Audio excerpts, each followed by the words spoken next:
continua nesse caminho de nos isolarmos um pouco mais e não retornarmos ainda às reuniões presenciais. Tá bem?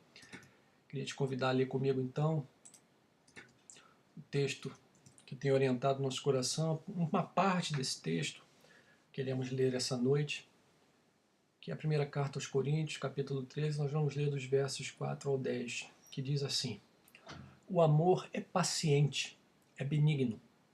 O amor não arde em ciúmes, não se ufana, não se ensoberbece, não se conduz inconvenientemente, não procura os seus interesses, não se exaspera, não se ressente do mal. Não se alegra com a injustiça, mas regozija-se com a verdade. Tudo sofre, tudo crê, tudo espera, tudo suporta. O amor jamais acaba, mas havendo profecias desaparecerão. Havendo línguas cessarão, havendo ciência passará. Porque em parte conhecemos e em parte profetizamos. Quando, porém, vier o que é perfeito, então o que é em parte será aniquilado. Vamos orar mais uma vez? Pai, abençoa esse momento, Pai.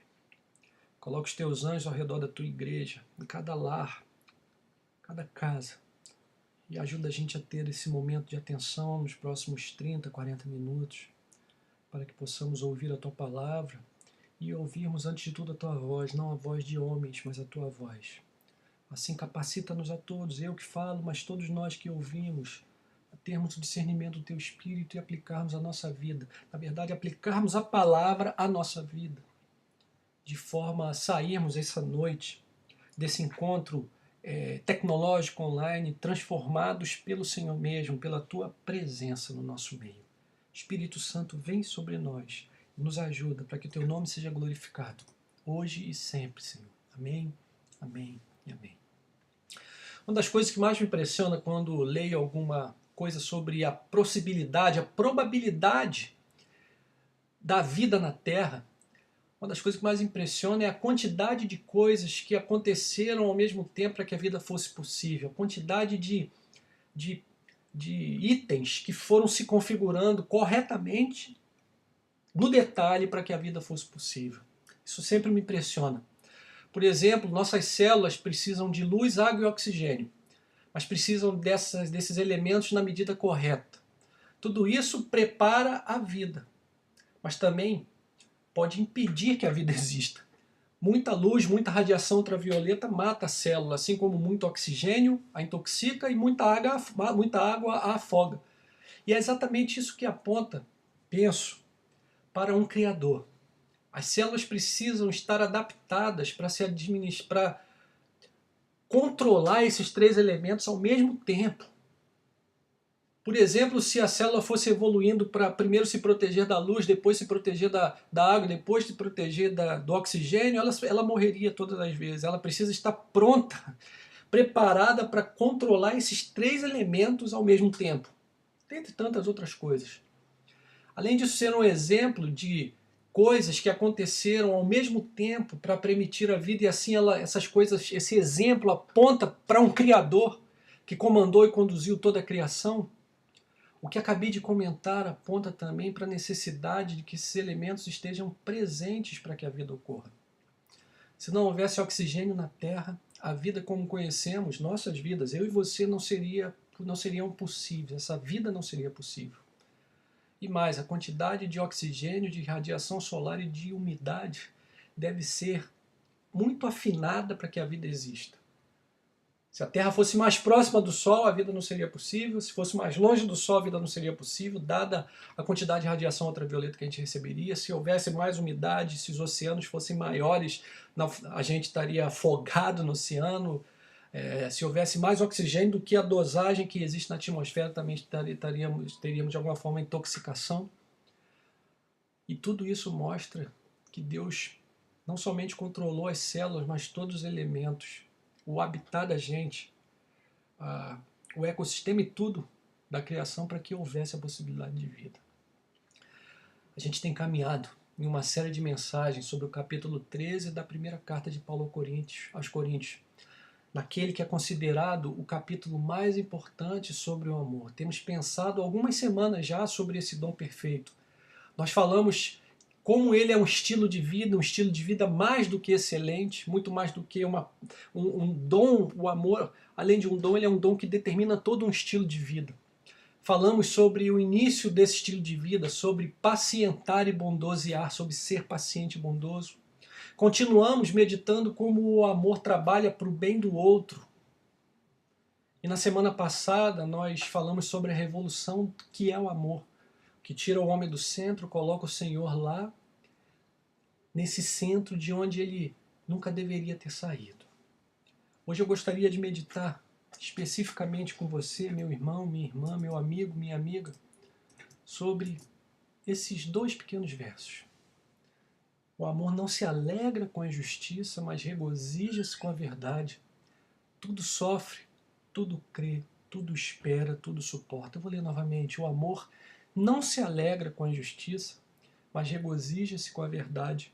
Tudo sofre, tudo crê, tudo espera, tudo suporta. E você pode estar então se perguntando, ora, o que tudo isso tem a ver com oxigênio a mais ou a menos na atmosfera para que a vida fosse possível? Será que Eduardo ficou meio doido com a pandemia? Bom, quanto à segunda pergunta, quem sabe, né? Talvez essa pandemia esteja fazendo com que todos nós, em alguma medida, estejam enfrentando uma mudança na mentalidade. Mas quanto à relação daquilo que falei sobre os elementos corretos estarem presentes ao mesmo tempo, confia em mim e me acompanha. Vamos juntos. Veja como Paulo continua descrevendo o dom do amor e como ele faz um contraponto entre injustiça e verdade. Para isso ele usa um recurso muito interessante ao usar a mesma palavra nesse contraponto. A mesma palavra no grego aparece ali, alegria e regozijo. Na primeira ele nega. Por um lado o amor nega a alegria com a injustiça, e por outro, o amor abraça a alegria com a verdade. A gente nunca pode perder de vista que Paulo escreveu essa carta como uma resposta a diversos relatos de problemas que ele vinha recebendo daquela comunidade. E com a carta ele buscou responder cada ponto. Aqui, muito provavelmente, Paulo está mostrando para aqueles irmãos e irmãs que o amor cristão não poderia se alegrar quando algum irmão ou alguma irmã da comunidade fosse de alguma forma injustiçado. Um comentarista chega a dizer que nesse trecho, em toda essa descrição do amor, Paulo poderia estar ali exortando para que houvesse, por exemplo, uma reação diferente da comunidade com o fato de alguém estar tendo uma relação incestuosa, como ele relata no capítulo 5. Talvez Paulo esteja dizendo que isso é uma injustiça e nós não poderíamos, e aquela comunidade não poderia de forma nenhuma permitir a continuidade daquilo. Ou talvez Paulo estivesse apontando para as questões que eram levadas a tribunais humanos, e esse comentarista chega a dizer que talvez apresentasse algum elemento de manipulação desse juízo no tribunal. A comunidade não podia de forma nenhuma se alegrar com um comportamento injusto ou inadequado, mas pelo contrário, a comunidade deveria sempre buscar a verdade em todas as coisas. E é aqui que eu gostaria de apresentar a relação disso tudo com a quantidade exata de oxigênio para que houvesse vida. Para isso eu gostaria de lembrar um encontro de Jesus com alguns judeus, onde um debate surge entre eles, que está relatado aqui no Evangelho de João. Um encontro de Jesus com alguns judeus, e ali no capítulo 8, a partir do verso 37 do Evangelho de João, o apóstolo registrou a seguinte conversa de Jesus. Disse o Senhor: bem sei que sois descendência de Abraão, contudo procurais matar-me, porque a minha palavra não está em vós. Eu falo das coisas que vi junto de meu pai. Vós, porém, fazeis o que vistes em vosso pai. Então lhes responderam: nosso pai é Abraão. Disse-lhe Jesus: se sois filhos de Abraão, praticai as obras de Abraão. Mas agora procurais matar-me, a mim que vos tenho falado a verdade que ouvi de Deus. Assim não procedeu Abraão. Vós fazeis as obras do vosso pai. Disseram-lhe eles: nós não somos bastardos. Temos um pai que é Deus. Replicou-lhe Jesus: Se Deus fosse de fato vosso Pai, certamente me havias de amar, porque eu vim de Deus e aqui estou, pois não vim de mim mesmo, mas ele me enviou. Qual a razão por que não compreendeis a minha linguagem? É porque sois incapazes de ouvir a minha palavra. Vós sois do diabo, que é o vosso pai, e quereis satisfazer-lhes os desejos.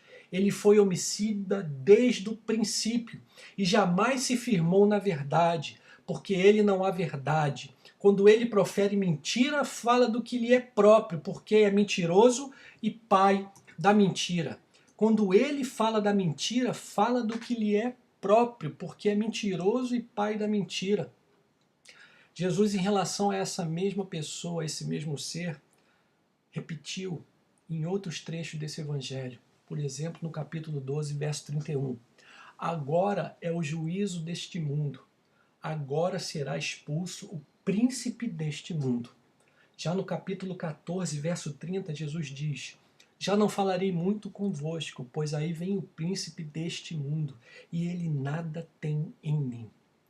No capítulo 16, versos 7 a 11, Jesus afirma da seguinte forma: todavia digo-vos a verdade, convém-vos que eu vá, pois se eu não for, o ajudador não virá a vós, mas se eu for, vou-lo enviarei. E quando ele vier, convencerá o mundo do pecado, da justiça e do juízo. Do pecado, porque não creem em mim. Da justiça, porque vou para o meu Pai, e não me vereis mais. E do juízo, porque o príncipe deste mundo já está julgado. Veja como Jesus se refere ao inimigo como príncipe deste mundo por diversas vezes. E o apóstolo João, que registrou todas aquelas conversas no seu evangelho, quando escrevendo a sua primeira carta no capítulo 5, no verso 19, diz: sabemos que somos de Deus e que o mundo inteiro jaz no maligno. Sabemos que somos de Deus e que o mundo inteiro jaz no maligno. As implicações daquilo que Jesus disse sobre o inimigo são enormes. Com a queda da humanidade, um novo Senhor se apresentou. Ele ganhou de alguma forma poder de governo no mundo, se tornou seu príncipe, como Jesus afirma. E dentre diversos mecanismos de controle e exercício desse domínio, Jesus destacou talvez aquele mais use, da qual ele colocou o inimigo como pai, como criador, que é a mentira. Então, o que nós temos diante de nós é que com a queda, aquele mundo onde a atmosfera deveria ter a quantidade específica de oxigênio para que a vida existisse, aquele mundo fisicamente continuou com essa característica. A vida é possível, mas de alguma forma perdeu uma outra característica moral importante da criação para que a vida fosse plena. Qual seja, a mentira e não a verdade passou a comandar.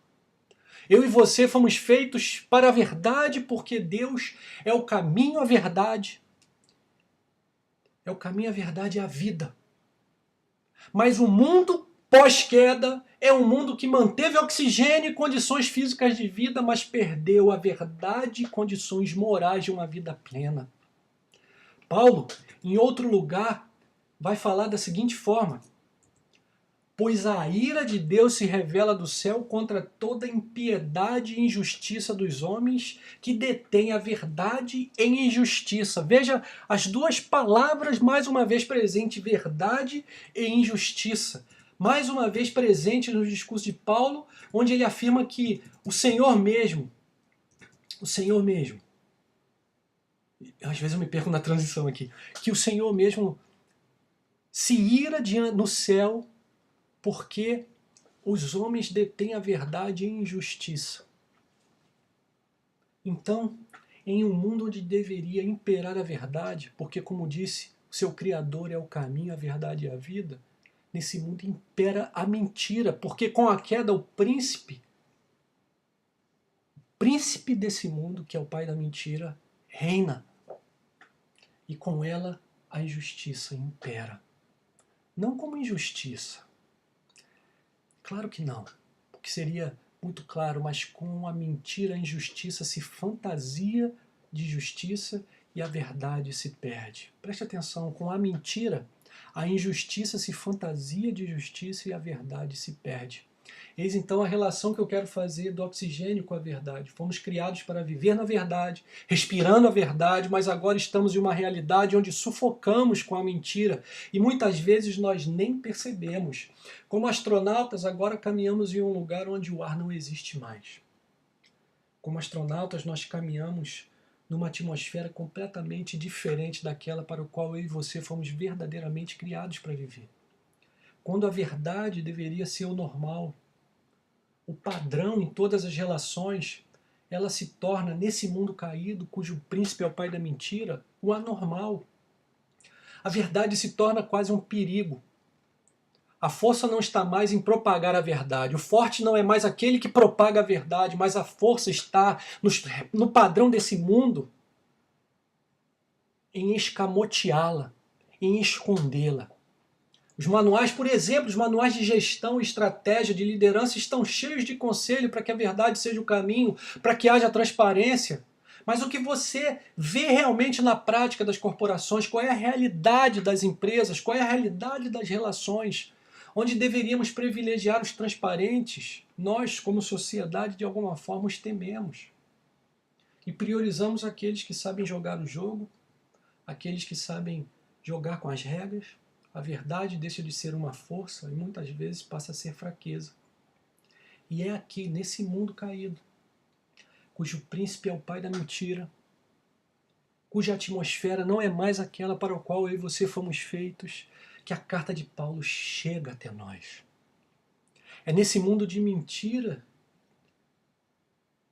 nesse mundo de injustiça, que o Espírito Santo nos ensina que o dom supremo, que de mais importante devemos viver, aquilo que revela quem somos realmente ao mundo, tem como um dos seus elementos mais importantes a verdade.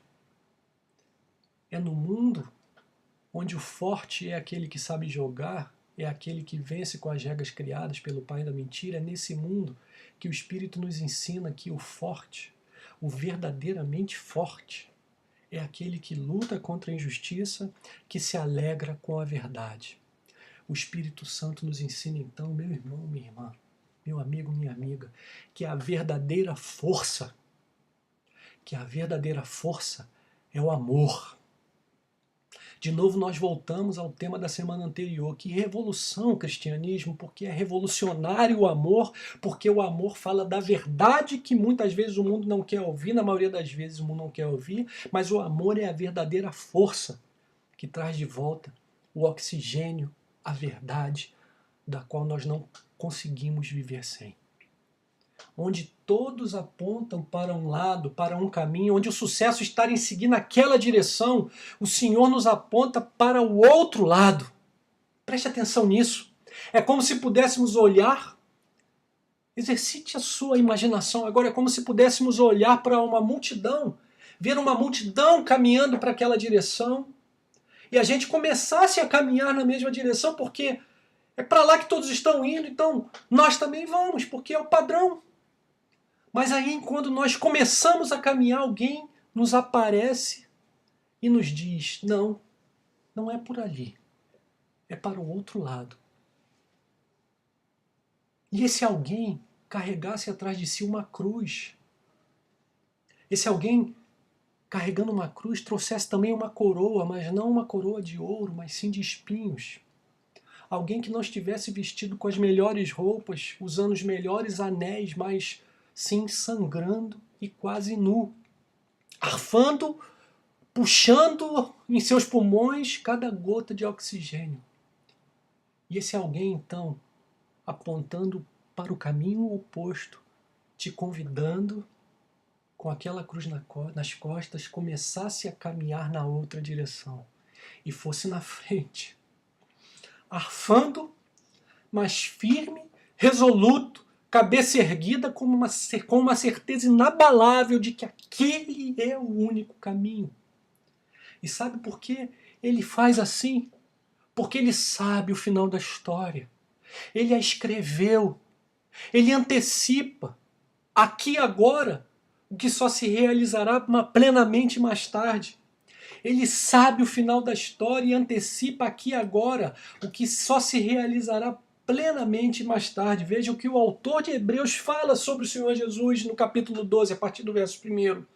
Portanto, também nós, visto que temos a rodear-nos tão grande nuvem de testemunhas, desembaraçando-nos de todo o peso do pecado que tenazmente nos assedia, corramos com perseverança a carreira que nos está proposta, olhando firmemente para o autor e consumador da fé, Jesus, o Rei que traz uma coroa de espinhos e uma cruz nas costas, o qual, em troca da alegria que lhe estava proposta, Jesus sabia qual era o final, suportou a cruz, não fazendo caso da ignomínia, e está assentado à destra do trono de Deus. Considerai, pois, atentamente aquele que suportou tamanha oposição dos pecadores contra si mesmo, para que não vos fatigueis, desmaiando em vossa alma. Jesus conhecia a alegria que lhe estava proposta, ele escreveu a história, ele sabia o que viria em seguida, a cruz não era o fim de todas as coisas. E é isso que Paulo nos ensina aqui. O amor ama a verdade e odeia a mentira. E para viver em um mundo onde a mentira é o padrão, o amor antecipa o futuro no agora. Traz o futuro para o presente. Sabe por quê? Porque ele tudo espera e tudo crê. Pela fé ele olha e vê. Traz a esperança daquela realização futura para o agora. Vive agora, não a partir daquela multidão que vai naquela direção, mas vive o agora a partir daquele futuro que ele já vê se realizando pela fé. Então ele tudo sofre e tudo suporta. O amor antecipa o futuro no agora. E é a verdadeira força que nos capacita a viver num mundo de mentira, a verdade. Paulo usa palavras interessantes aqui. A palavra que foi traduzida como tudo, por exemplo, é uma palavra que Paulo repete 4 vezes como uma poesia, mas que também poderia significar sempre. O amor sempre espera, sempre crê, sempre sofre, sempre suporta. Tudo. Para o termo que na nossa versão foi traduzida como sofrer, Paulo usa uma palavra grega muito interessante que significa coberta, telhado, para cobrir, proteger, abrigar, preservar. É como se Paulo estivesse dizendo que o amor sempre coloca um anteparo entre a maldade que é feita contra a pessoa para a proteger e preservar. E para a palavra suportar, Paulo usa também um termo grego muito interessante que significa permanecer, ficar. Não partir, mas permanecer o mesmo. Não tornar-se um outro ou diferente. Então nós podemos pensar aqui na figura do escudo. O amor me protege, tudo sofre. E me faz continuar, permanecer na mesma caminhada, na minha caminhada, mesmo que seja na direção contrária, suportando todas as coisas. E é claro, não tenho a menor dúvida que você já se lembrou de um outro texto de Paulo, que diz da seguinte forma, Efésios capítulo 6, a partir do verso 13, portanto, tomai toda a armadura de Deus para que possais resistir no dia mau e depois de terdes vencido tudo, permanecer inabaláveis.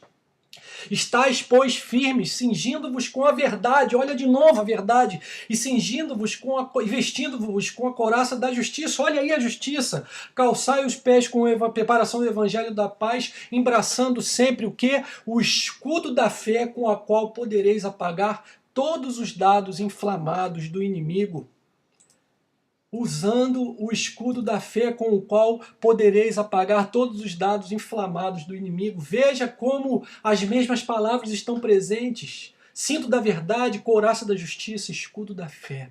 Meu irmão, minha irmã, preste atenção. O amor é a verdadeira força do cristão para viver em um mundo sem verdade, sem oxigênio.